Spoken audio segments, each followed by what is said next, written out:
Assalamualaikum warahmatullahi wabarakatuh. Selamat datang di channel saya, PJ Project. Kali ini saya akan membacakan alur cerita sebuah film dari Korea Selatan yang berjudul Pandora. Film ini telah rilis pada tahun 2016 yang lalu. Di dalam film ini menceritakan tentang seorang pemuda yang bernama Jae-hook.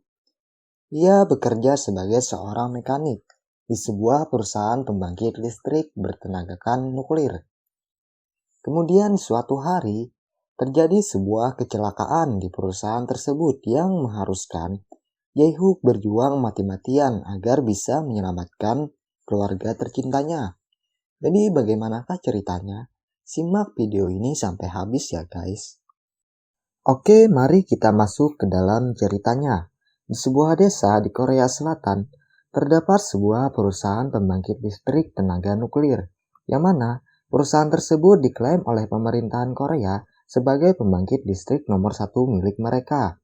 Dan pemerintah juga mengklaim bahwa perusahaan mereka memiliki tingkat keamanan tertinggi dibandingkan perusahaan pembangkit listrik yang lainnya.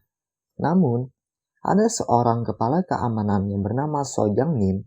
Dia malah berpikir sebaliknya, bahwa di perusahaannya tersebut sebenarnya belum siap untuk digunakan sepenuhnya. Namun, pihak perusahaan tetap memaksa untuk mengoperasikan pembangkit listrik tersebut. Di suatu hari saat Jae-hook sedang bekerja, datang sebuah gempa yang mengguncang di sekitar wilayah perusahaan tersebut. Akibat gempa tersebut, terjadi beberapa kebocoran pada selang pipa pendingin reaktor nuklir yang mengakibatkan peningkatan suhu reaktor nuklir melonjak drastis dari biasanya. Mengetahui hal ini, pihak perusahaan pun melaporkan beberapa kerusakan kepada pemerintahan pusat.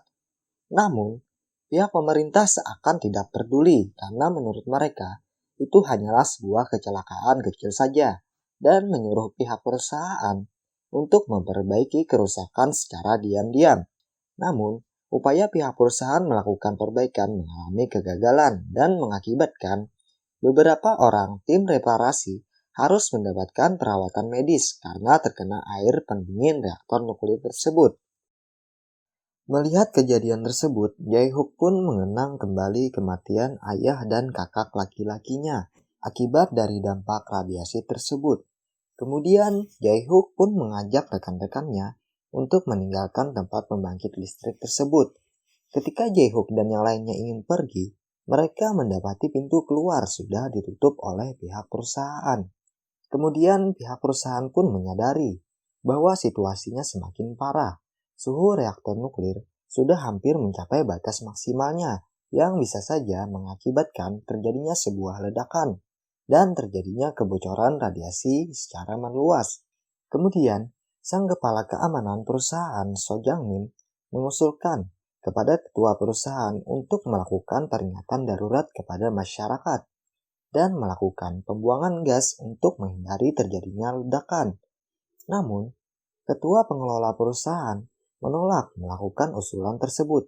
Mereka tidak akan melaksanakannya kecuali itu perintah dari pemerintahan pusat. Dikarenakan lambannya respon dari pemerintah, pihak perusahaan pun mengambil langkah sendiri untuk mengevakuasi warga di sekitar dan melakukan pembuangan gas tersebut. Ketika ingin melakukan pembuangan gas, mereka menemukan sebuah masalah yang mana alat pembuangan gas mereka tidak bisa berfungsi secara normal yang mengharuskan pihak perusahaan melakukannya secara manual. Di sisi lain, Jae-hook dan yang lainnya masih berusaha mencari jalan keluar dari pembangkit listrik tersebut. Tidak lama kemudian, terjadi sebuah ledakan yang mengakibatkan Jae-hook dan yang lainnya pun terkubur di dalam ruangan itu. Namun, Jae-hook berhasil selamat atas peristiwa tersebut. Kemudian ia pun langsung membantu rekan-rekannya yang terjebak di dalam ruangan itu. Setelah berhasil mengeluarkan beberapa rekannya, Jae-hook pun meminta kepada tim penyelamat untuk menolong beberapa rekan-rekannya yang masih tertinggal di dalam pembangkit listrik tersebut. Namun di sini tim penyelamat tidak berani untuk masuk ke dalam karena tingkat radiasi yang sangat tinggi pasca ledakan yang terjadi tadi. Kemudian datang seorang wanita, dia adalah kekasihnya Jae-hook. yang bernama Yeonju. Yeonju berniat mengajak Jae-hook pergi ke tempat pengungsian. Namun, Jae-hook menolaknya karena menurutnya jika bukan dirinya yang menolong teman-temannya, maka tidak akan ada lagi yang menyelamatkan teman-temannya tersebut. Kemudian ketika Jae-hook ingin kembali masuk ke dalam, tiba-tiba dirinya jatuh pingsan. Ternyata Jae-hook juga terkena dampak radiasi tersebut. Dan dia pun langsung dibawa oleh tim medis untuk segera mendapatkan perawatan. Singkat cerita, para tim penyelamat sudah kehabisan stok air mereka. Kemudian kepala keamanan perusahaan Sojangnim menyarankan kepada tim penyelamat untuk menggunakan air laut saja. Namun, pihak kepala perusahaan tidak mengizinkan melakukan hal tersebut. Karena apabila reaktor nuklir disiram dengan air laut, maka reaktor tersebut hanya akan menjadi sebuah barang rongsokan. Dan pihak perusahaan tidak ingin mengalami kerugian yang sangat besar dengan melakukan cara tersebut. Kemudian situasinya semakin tidak terkendali. Yang awalnya pemerintah berusaha menutup-nutupi kecelakaan di pembangkit listrik tersebut, namun kini masyarakat sudah mengetahuinya lewat berita-berita media yang sudah berhamburan di masyarakat. Bahkan, negara-negara lain pun ikut menjadi heboh mengetahui tragedi tersebut. Sang presiden pun merasa putus asa melihat negaranya berada di ambang kehancuran. Kemudian, sang presiden langsung mencoba menghubungi pihak perusahaan tersebut untuk mengetahui seberapa parah kerusakan yang terjadi di pembangkit listrik itu. Mendengar penjelasan dari kepala keamanan Sojangnim, sang presiden pun langsung mengambil alih penanganan perusahaan tersebut dan memerintahkan kepada pihak penyelamat menyiramkan air laut untuk melumpuhkan reaktor nuklir tersebut. Akhirnya para tim penyelamat berhasil melumpuhkan reaktor nuklir tersebut. Namun, mereka menemukan masalah yang baru lagi. Terjadi kebocoran di tempat tangki penyimpanan nuklir akibat dari ledakan yang pertama tadi. Dan mereka pun harus segera melakukan penambalan di tangki tersebut. Karena jika air pendingin di dalam tangki habis, maka akan terjadi ledakan yang lebih besar dari yang sebelumnya. Kemudian sang presiden pun melakukan pidato darurat, mengumumkan kepada masyarakat bahwa mereka membutuhkan sukarelawan untuk melakukan misi yang sangat berbahaya ini. Akhirnya Jae-hook pun sudah kembali sadar.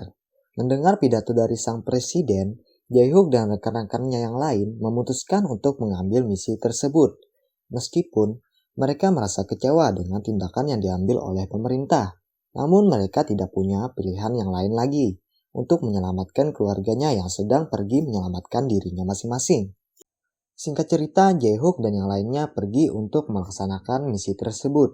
Ketika sedang melaksanakan misi, mereka menemukan masalah yang cukup serius.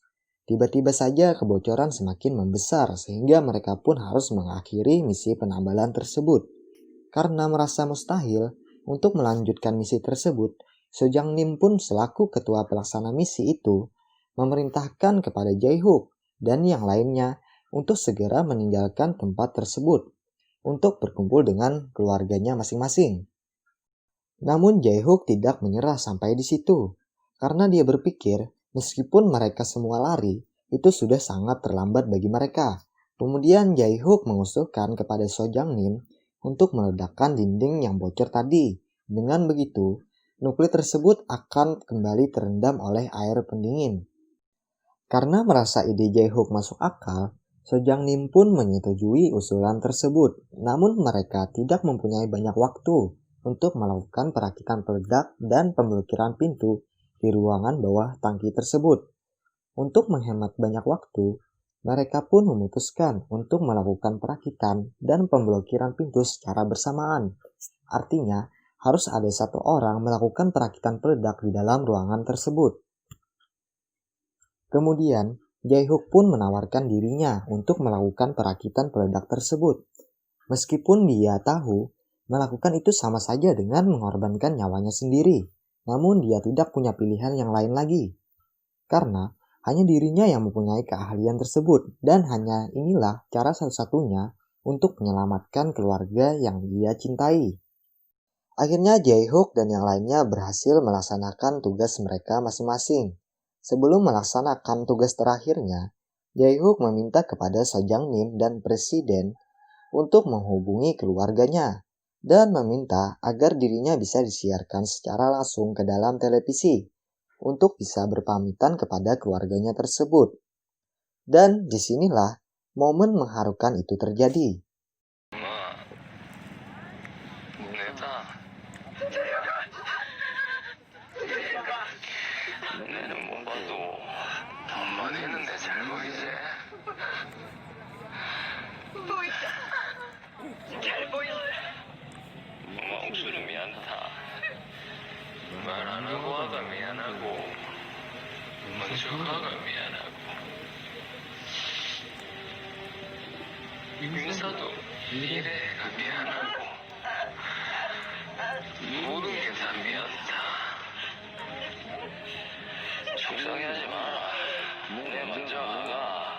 Dan di sini sang ibu Jae-hook tidak menyangka ternyata anaknya lah yang kembali masuk untuk melaksanakan misi berbahaya tersebut. Kemudian seiring berakhirnya siaran, Jae-hook pun melakukan tugasnya dan akhirnya dirinya pun ikut tenggelam bersamaan dengan nuklir-nuklir tersebut, menandakan bahwa misi yang mereka laksanakan sudah berhasil dan ceritanya pun tamat. Oke, bagi kalian yang belum menonton film ini, saya sangat merekomendasikan untuk menontonnya. Karena di cerita lengkapnya lebih menarik daripada alur yang saya bacakan tadi. Dan bagi kalian yang sudah menonton video ini, saya meminta bantuannya agar kalian mengklik tombol suka dan jangan lupa untuk klik tombol subscribe agar dapat notifikasi dari updatean video saya selanjutnya. Oke, sampai di sini dulu dan sampai jumpa di alur cerita selanjutnya ya guys.